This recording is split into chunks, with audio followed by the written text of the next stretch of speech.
Okay, let's dive right into this. When you hear the words scam center or digital fraud, what immediately comes to mind? You're probably picturing, I don't know, chaotic border towns, armed militias, basically totally lawless zones, right? But what if I told you that the real engine keeping this multi-billion-dollar global crime syndicate running isn't actually found in some jungle hideout?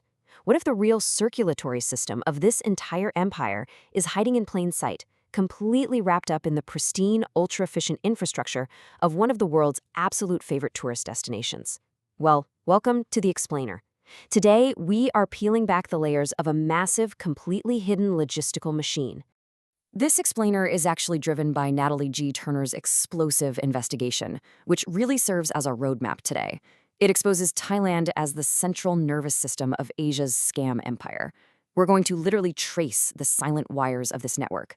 Because while the global community is over there looking at the explosions and the chaos on the borders of Cambodia or Myanmar, they are entirely missing the quiet, highly corporate coordination happening right next door. Turner's work brilliantly tracks the money, the movement, and honestly, the deafening silence around it all.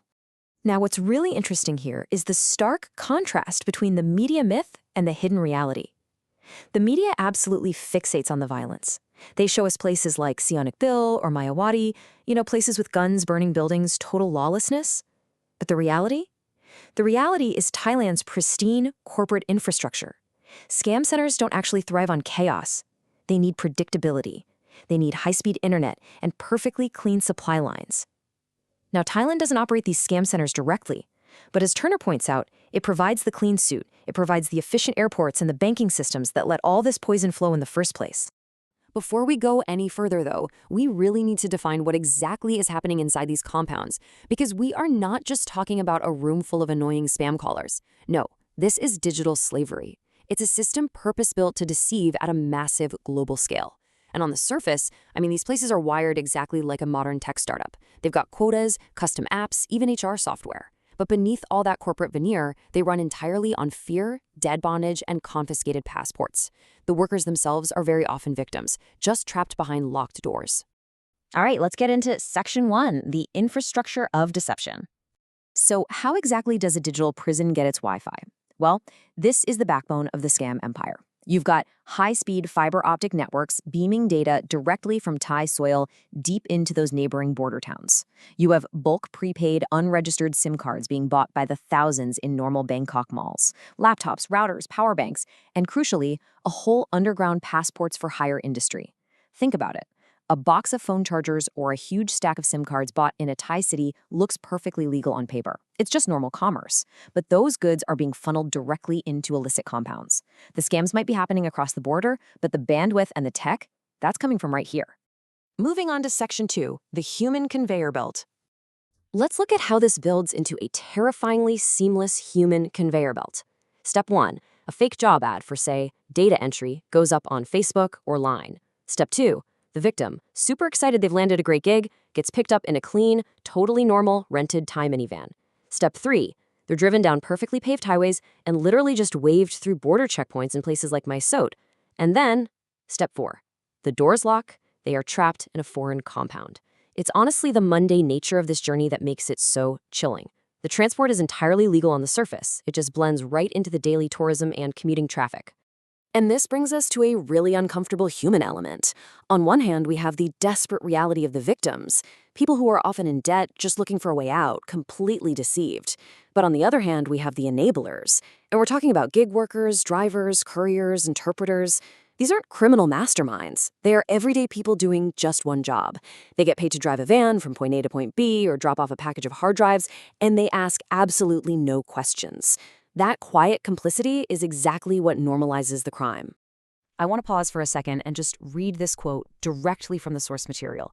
The tools aren't whips, they're quotas, scripts, apps. Fail to meet your quota, expect beatings.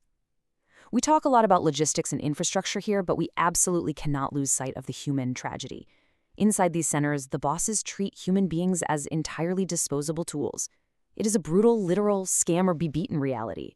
Now let's pivot to Section 3, laundering the scam profits. And this brilliantly illustrates exactly how the money moves, because all this forced labor generates billions, and the financial pipeline operates with alarming speed. Step 1, a victim in, say, Toronto or Berlin gets scammed and transfers funds. Step 2, those funds hit a mule bank account in Thailand, and cash-out rings immediately withdraw the money from local ATMs. Step 3, the cash is washed through crypto exchanges or physically walked into border casinos to be traded for chips. And finally, Step 4, the newly clean money is sunk into tangible assets like luxury Bangkok condos. It's an incredibly fast, highly layered system specifically designed to make the money disappear and just instantly reappear as legitimate wealth. So the money is clean, right? But what about the bosses themselves? Well, scam operators don't just vanish into the night. They literally buy sanctuary. They integrate silently into society by purchasing golden visas and tie elite cards to get legal residency. They'll set up shell companies or, get this, even fake humanitarian NGOs just to explain their wealth and secure their visas. They pour money into VIP nightlife, beach clubs, and they keep the whole thing running by quietly handing out envelopes of cash to mid-level local bureaucrats so they'll just look the other way. They are buying a completely legitimate-looking life. Which brings us to Section 4, the global game of silence. If this is happening at such a massive scale, why isn't the world stopping it? Well, it's a global game of avoidance involving some major players. Western media? They love a dramatic story, so they fixate entirely on the violence in Cambodia or Myanmar and totally ignore Thailand's quiet infrastructure. ASEAN, the regional bloc, is basically paralyzed by its policy of non-interference. Nobody wants to point fingers. China demands these high-profile arrests for the optics, but then often ignores its own syndicates operating in these spaces. And the UN or Interpol? Honestly, their slow, fragmented bureaucracy is just completely outpaced by the speed of modern digital crime. Confronting the stable middleman is politically inconvenient for absolutely everyone. Finally, as we bring this explainer toward its conclusion, let's look at Section 5, the cost of complicity. Ultimately, the investigation leaves us with this incredibly provocative question. Will Thailand remain an enabler or become an enforcer? Normalizing this multi-billion-dollar scam economy might offer some short-term quiet, sure, but eventually, the victims' stories, the hacked databases, and the sheer reality of the money laundering will shatter the country's carefully curated soft power and its reputation as a safe tourist haven. The machine cannot stay hidden forever, and sooner or later, a choice has to be made. Now, to truly grasp the absolute depths of this global crisis, you really need to read the full story for yourself.